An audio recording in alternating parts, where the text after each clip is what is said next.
Hey everyone, in this video we're going to take a look at the passive voice again, but look at the imperfect tense. And we're really trying to figure out how we form the imperfect tense when we're using the passive voice.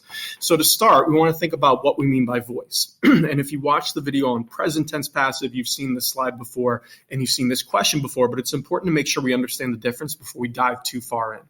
So when you talk about voice, the two voices we have in Latin are active and passive.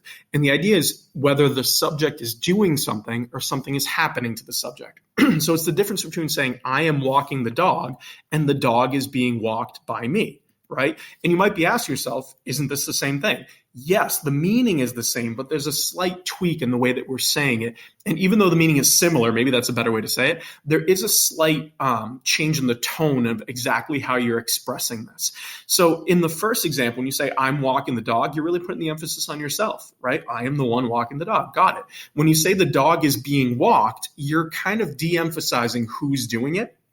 And you're putting more emphasis on the fact that the dog is being walked. It doesn't really matter who is doing the walking. You could say it's being walked by me, but you're kind of de-emphasizing that. That's the difference between active and passive voice. So again, we've been saying that when your verb is active voice, the subject is performing the action. So when you say I am walking the dog, I is the subject, and I am actually walking something, right? The dog. When you flip to passive voice, that's when the subject is receiving the action. So in other words, the subject isn't actually doing anything. When you say the dog is being walked, the dog is not doing anything. Something's happening to the dog.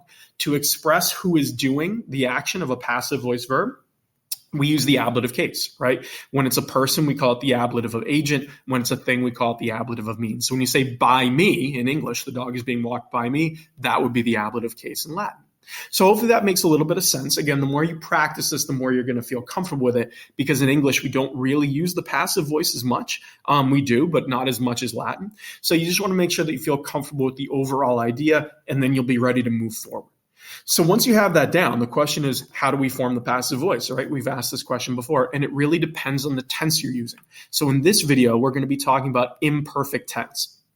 And the good news is the imperfect tense, much like present in our previous video, it's formed the exact same way as the active, right? There's really no difference between active and passive voice. The only difference is in the endings that we use. The process, though, remains the same. So how do we do it? Well, you want to make sure that you have those passive voice endings right. There are R-I-S-T-U-R, M-U-R, M-I-N-I, N-T-U-R. Now, when you're doing imperfect tense, there's going to be a B-A in front of it, right, which should feel pretty normal. That's the same as active voice, the ba. We've seen that before. So instead of bomb, you're seeing bar, and instead of boss, you're seeing baris. So for passive voice imperfect, it goes bar, baris, bator, bom, or bomini, bontor. And the endings are R-I-S-T-U-R, right? They still mean I, you, he, she, it, we, you, all, they. We're just changing the tense, right? So the voice hasn't changed. We're just changing the timing of when it happened. So you're going to say, I was something, you were something, and down the line. So this slide shows you the difference between active and passive when you're dealing with imperfect tense. So an active voice, again, we're used to bom, ba, spot, bom, spot, to spot, which means I was, you were, he, she, it was, and down the line. For passive, it's going to be bar, baris, bator, bom, or bomini, bontor. And these are the equivalents of each other. So in other words, bom, I was doing something. Bar, I was being something, right? The tense, the timing is the same, and they're equivalent. They both mean I. It's just the voice that's changed, right? So instead of me doing something, right, I was doing something was happening to me is really the key difference, okay? So this is how we form it. So for the imperfect tense, same thing as active voice. When it's passive voice, you go to the infinitive, the second principal part of the verb. You drop the RE and you get the present stem.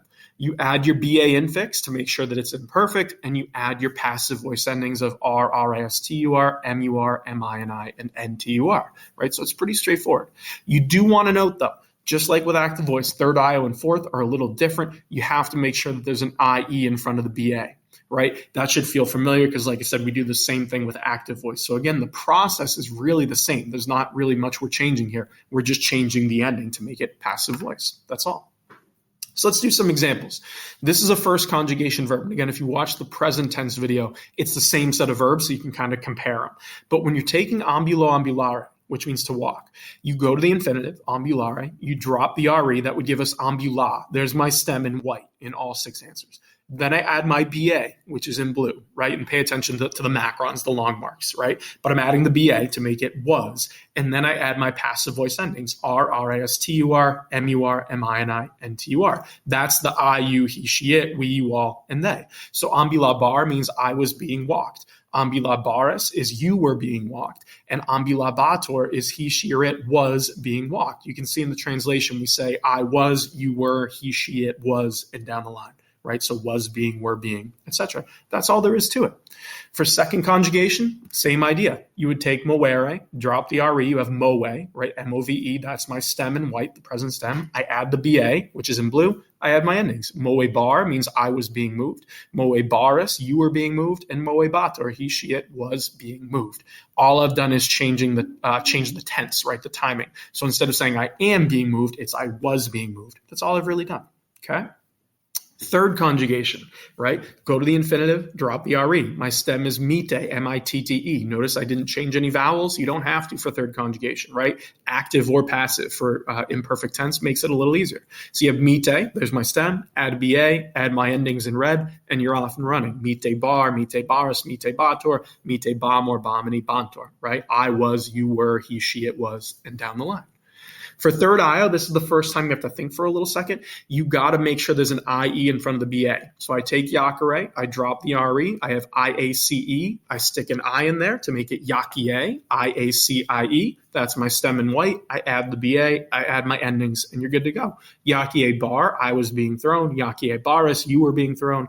And Yakie bator, he, she, it was being thrown. And you would just continue this on down. For fourth conjugation, very similar. Go to the infinitive, audire, make sure there's an IE in front of your BA. So my stem is audie, which is in white.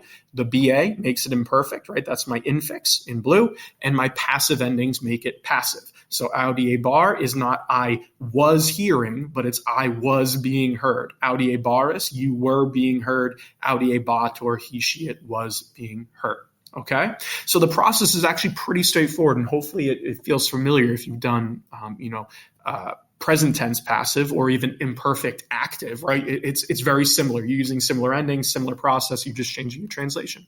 So hopefully that makes some sense. And again, we said that when you're dealing with passive voice, you're looking for an ablative to tell you who's doing the action. If it's a person, you have the preposition a or ob going with it. We call that the ablative of agent, right? I was being walked by someone. Ablative of means is when it's a thing, right? I was being hit by a branch. I don't know, something like that. There's no preposition. So just remember that.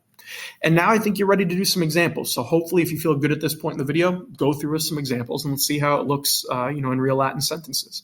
So if you had magnae statuae deorum et dearum in templis videbantur is imperfect passive. You're saying the great statues of gods and goddesses were seen or were being seen, you could say, in the temples, in temples.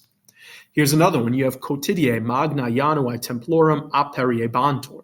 Right? Every day, the great doors of the temple, aperiebantur, they were opened or were being opened. You could translate it. Same thing. And notice how you have the IE, the BA, and your ending, right? For the third one, we have Deus a viris et feminis adorabatur et timebatur. The god, Deus, was being worshipped, adorabatur, right? Was worshipped or was being worshipped and feared, timebatur. Both are imperfect. You can tell by the BA and passive because of the TUR ending, right? So the god was worshipped and he was feared by men and women. And for the last one, we have statua numquam relinquebatur sed semper custodiebatur. The statue was never abandoned, right? Numquam relinquebatur, right? It was abandoned or was being abandoned, you could say, but was guarded or was being guarded. Again, there's another way to do it. Custodiebatur, and it's semper, always, okay? So hopefully these make sense, and you can see that in practice, the BA gives it away. Whenever you see a bar, baris, bator, right, it's imperfect passive. It's actually one of the easier ones, I would say, to spot, just because the BA is so glaring. And just work on your translation. Someone was being something, or I was being something, or you were being something, right? That's the general translation, and you'll catch it the more you practice. Another pro tip, as always, Magistrula. It'll be your best friend. I mentioned this in a lot of my videos. I don't run Magistrula, just a big fan, but you can set it to do either conjugation practice, just imperfect passive, where you can get as many verbs as you can handle, and you can write out all the different forms with their English translation. That's a major way to study, a very helpful tool. Or you could do the sentences, where you can set it up to give you Latin sentences using imperfect passive verbs, which I think is a really good idea, probably the best way to do it, and just get a lot of repetition of reading with vocab help, translating. It's the best way to really learn.